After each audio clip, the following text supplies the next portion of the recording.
In Texas, lawmakers are considering voting restrictions as part of a legislative session called by Governor Greg Abbott. The latest bill, introduced by Republican senators, would limit early voting hours, add new ID requirements to mail-in voting, and change rules for poll workers. News Nation's Jacqueline Powell reports today's public hearing from Texas.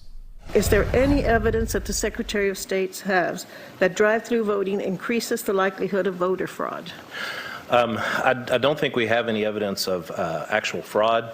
There were problems involved with it, but I don't think it rises, nothing that we've seen rises to fraud. Lawmakers questioned the Secretary of State's office about different types of voting that would be restricted or banned under Senate Bill 1, like drive-through voting or 24-hour voting. Is there any evidence of increased instances of fraud at night or during those hours?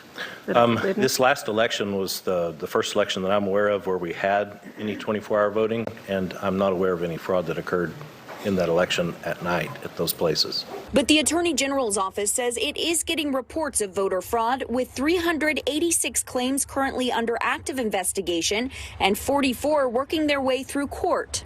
Our cases are a bit of a Rorschach test for folks that can look at the same picture of voter fraud that we with a small team show, and you can see, well, there's hardly any in the grand scheme of things, or you could see what we've found that's come through the filter of being detected, being reported, being investigated, being prosecuted, and saying that's evidence of a greater problem, and come to the opposite conclusion. Meanwhile, those testifying on both sides in support. There's currently many gaps. There's many ambiguities in the election code, and they need to be cleared up. Or against, worrying how the legislation, if passed, may affect them.